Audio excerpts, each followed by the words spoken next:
Recuerda que el siguiente programa es clasificación B, para mayores de 14 años. Y en América, la vida hecha el barrio.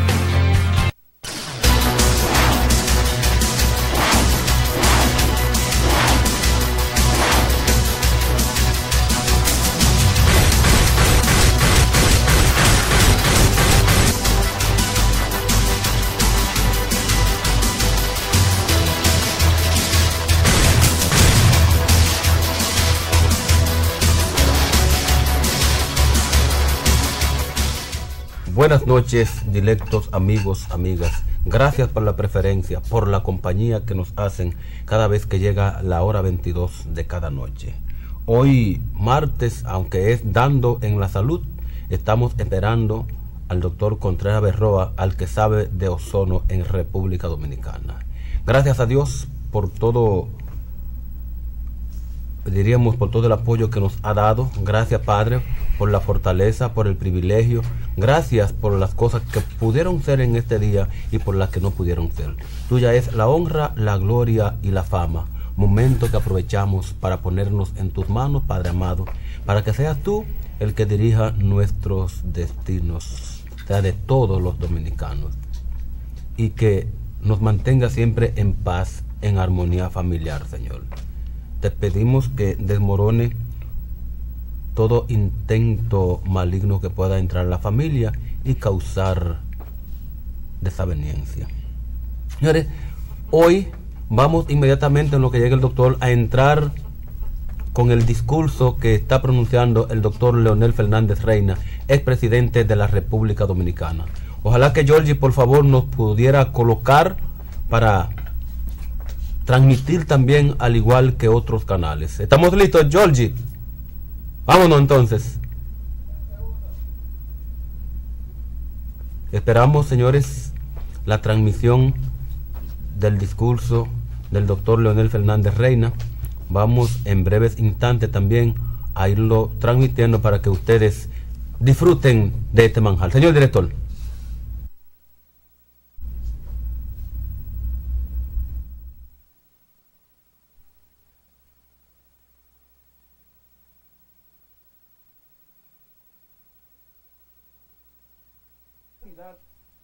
Se han elaborado 9 reformas fiscales y el resultado ha sido que en el 2000 la presión fiscal fue de 12.5% del PIB y en el 2011 de 12.7% del PIB.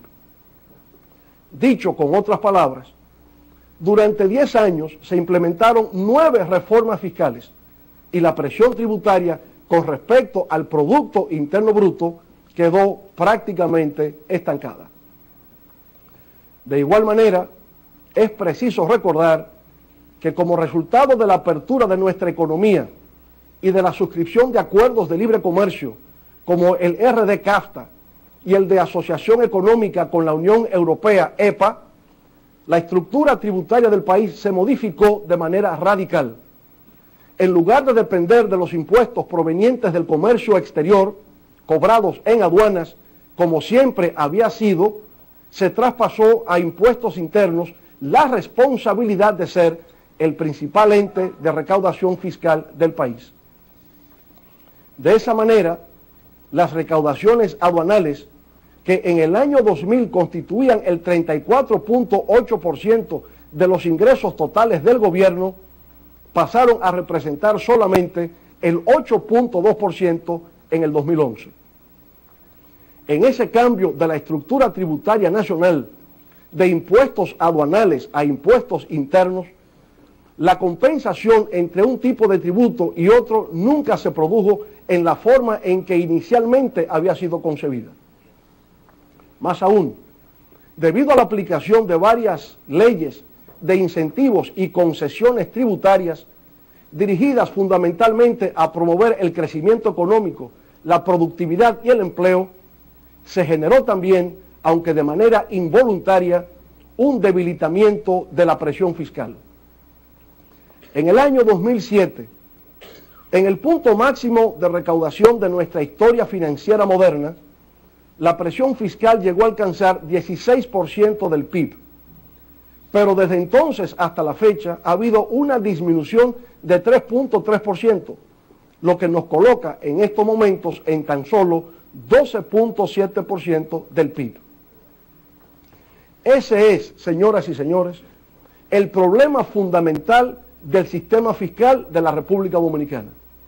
El hecho de que sea uno de los países con más bajo nivel de recaudación de la riqueza nacional, no solo de América Latina, sino del mundo.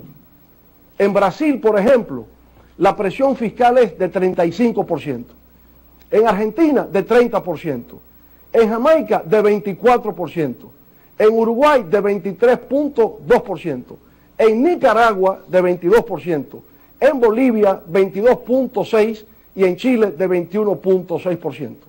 En los Estados Unidos la presión fiscal es de 28%, y en Europa, donde después de la Segunda Guerra Mundial se erigió el denominado Estado benefactor, de orientación ideológica socialdemócrata, la brecha de la presión fiscal con respecto a nosotros es aún mayor.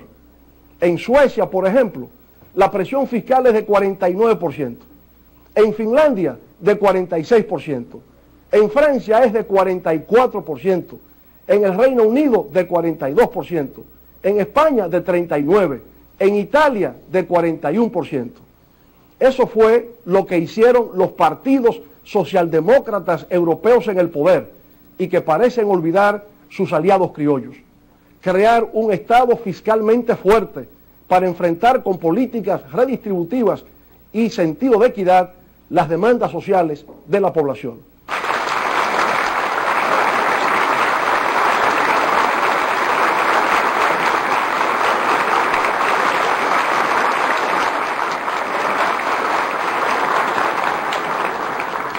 Pero hasta en África, el continente con menor desarrollo del planeta, el promedio de presión fiscal ronda el 20.1%. Aquí, en la República Dominicana, repito, es de tan solo 12.7%, el más bajo de América Latina, con excepción de Haití. Y así, con un Estado fiscalmente pobre, débil, no puede producirse el nivel de desarrollo, de progreso y bienestar que anhelamos para nuestra sociedad.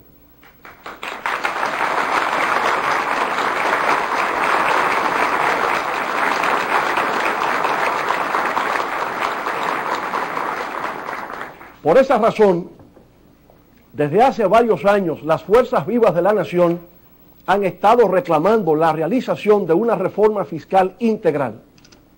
Ahora bien, si durante varios años, y más recientemente, hasta antes de las pasadas elecciones presidenciales, el debate en torno a la reforma fiscal giraba alrededor de la ejecución de una reforma integral que contemplase el incremento de la presión fiscal con respecto al Producto Interno Bruto, ¿cómo fue que en la opinión pública nacional se tejió la idea de que la reforma fiscal era la consecuencia del déficit fiscal proyectado para este año 2012? En adición, ¿de dónde se extrae la peregrina tesis de que un déficit fiscal equivale a un fraude fiscal y por consiguiente a un delito que merece ser perseguido por la vía judicial?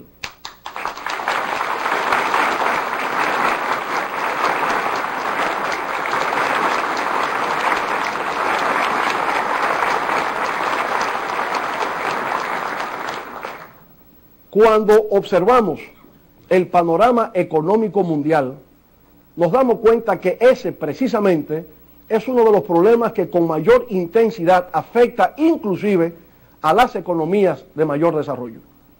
En el Reino Unido, por ejemplo, el déficit fiscal fue en el 2009 de 10.4% del PIB. En el 2010 de 9.4%. Y en el 2011 de 9.8%. En Japón, el déficit fiscal en el 2009 fue de 11.2%. En el 2010 de 9.4%. Y en el 2011 de 9.8%. En España, el déficit fue de 10.2% en el 2009. De 9.4% en el 2010 y de 8.9% en el 2011. En los Estados Unidos, el déficit en el 2009 fue de 8.9%, en el 2010 de 7.8% y en el 2011 de 6.6%.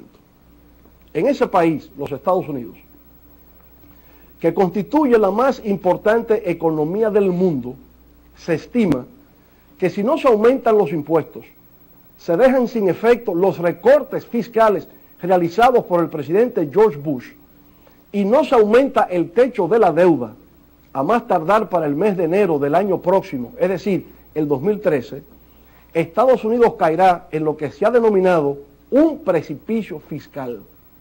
Imagínense ustedes, la mayor economía del mundo en peligro de caer no en un hoyo, sino en un precipicio fiscal.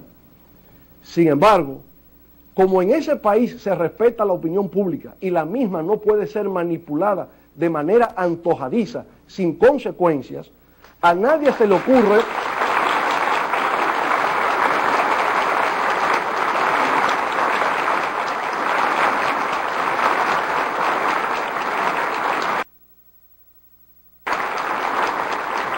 en ese país donde no se puede manipular la opinión pública de manera antojadiza, sin tener consecuencias, repito, a nadie se le ocurre la descabellada insensatez de considerar que un déficit fiscal sea sinónimo de fraude fiscal y por lo tanto de delito.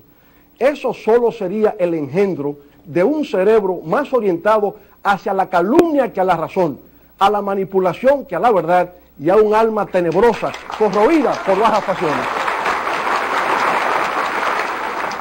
Un déficit fiscal se refiere, para que el pueblo dominicano lo entienda, al hecho de que en el transcurso de la ejecución del presupuesto de un año, el total de gastos excede al de los ingresos. Pero resulta que eso ocurre generalmente en casi todos los países del mundo, año tras año, como acabamos de ver. Y de lo que se trata, más bien, es de establecer un límite o un tope para que ese déficit resulte manejable. Ahora mismo, en medio de la gran crisis de la eurozona, lo que Alemania ha sugerido es que se suscriba un pacto entre los países miembros de la región para que el déficit fiscal no exceda del 3% del Producto Interno Bruto. No se dice, sin embargo, que se elimine de una vez por todas el déficit fiscal. Y esto así porque en todas partes del mundo, salvo algunas personas aquí, se reconoce y se comprende que el déficit no es nada nefasto ni pecaminoso, sino simple y llanamente una forma de financiar una necesidad que se tiene en un momento determinado sin contar con los recursos suficientes para satisfacerla. Cuando alguien compra fiado o con una tarjeta de crédito, de hecho está asumiendo un déficit que luego se financia con el pago de una deuda. En la República Dominicana, en el 2009, el déficit del sector público consolidado, que abarca el gobierno central, las instituciones autónomas y descentralizadas, las empresas públicas y el sector público financiero, fue de 4.2% del PIB. En el 2010, de 4.3%. En el 2011, de 4.7%. Y para este año, 2012, se proyecta en 7.8% del PIB. Esa proyección de 7.8% del PIB como déficit fiscal proyectado para el 2012, que equivale, según las cifras también proyectadas, a 187.000 millones de pesos, ha generado inquietud en distintos sectores de la vida nacional y por tal motivo requiere de una clara explicación, como bien lo merece el pueblo dominicano. En tal virtud, es preciso indicar que en el presupuesto original para este año 2012 se contempló que el gobierno central, excluyendo los pagos a la Corporación Dominicana de Electricidad y la recapitalización del Banco Central, tendría un superávit de 12.000 millones de pesos, semejante a 0.5%